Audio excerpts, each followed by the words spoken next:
নমস্কার বন্ধুরা, সোমা কিচেনের তরফ থেকে তোমাদের সকল বন্ধুকে অনেক অনেক স্বাগত জানাই। আজকে তরকা রুটি বানানো হবে, শুরু থেকে শেষ পর্যন্ত দেখতে থাকো বন্ধুরা, ভালো লাগবে। দেখো বন্ধুরা, কড়া বসিয়ে দিয়েছি আর তেল আমি দিয়ে দেবো, কড়ার মধ্যে অল্প করে দেবো।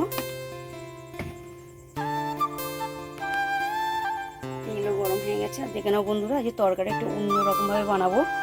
তরকার ডাল আমি সিদ্ধ করে নিয়েছি আর এখানে নিয়ে নিয়েছি টমেটো কুচি, পেঁয়াজ কুচি, কাঁচা লঙ্কা কুচি আর কাসুরি মেথি নিয়ে নিয়েছি। আর আজকে একটু অল্প করে আমি আলু দিয়ে বানাবো, যার ফলে আলুগুলো আজকে ছোট ছোট করে কেটে নিয়েছি।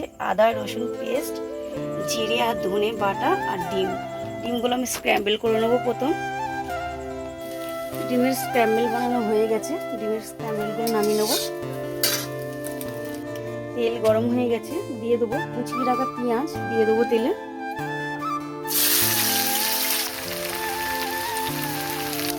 এখন পেঁয়াজ, টমেটো, আলু ভালোভাবে ভাজা হয়ে গেছে। এবার দিয়ে দেবো বাকি মশলাগুলো, দিয়ে দেবো আদা রসুন যেটা পেস্ট করে রেখেছি, আদা রসুনের পেস্টটা দিয়ে দেবো, দিয়ে ভালো করে নাড়াচাড়া করে নেবো। দিয়ে দিচ্ছি হলুদ আর কাঁচা লঙ্কা দিয়ে দিচ্ছি। এবার বাকি দিয়ে দেবো জিরে আর ধনে যেটা বেটে রেখেছি, ওটা দিয়ে দেবো।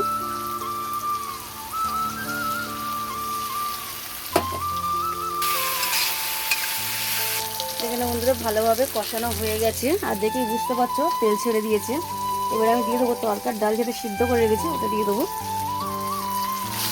দিয়ে একটু নাড়াচাড়া করে নেবো, নিয়ে জল দিয়ে দেবো।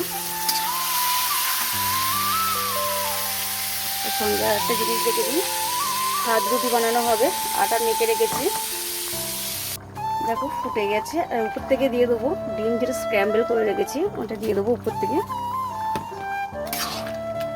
আর দিয়ে দেবো উপর থেকে কাসুরি মেথিটা। কাসুরি মেথিটা পরে দিতে হয়, কারণ আগে দিলে ওর সেন্টটা পুরো থাকে না।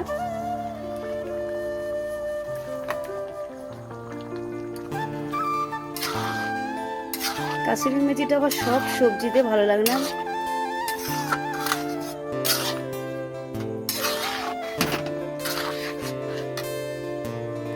দেখো বন্ধুরা, তরকা আমার কমপ্লিট হয়ে গেছে। আর উপর থেকে একটু গরম মশলা দিয়ে নামিয়ে নেব।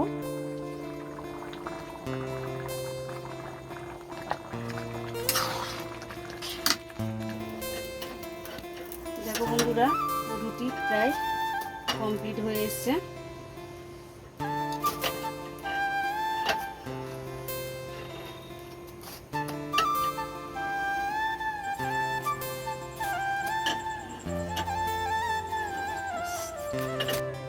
বন্ধুরা, রুটি তরকা আমার কমপ্লিট হয়ে গেছে। শুরু থেকে শেষ পর্যন্ত তোমাদেরকে দেখালাম। যদি ভালো লেগে থাকে লাইক কমেন্ট শেয়ার আর সাবস্ক্রাইব করতে বন্ধুরা তোমরা যেন একদম ভুলবে না। সুস্থ থাকবে, ভালো থাকবে। পরের ভিডিওতে তোমাদের সাথে আবার দেখা হবে।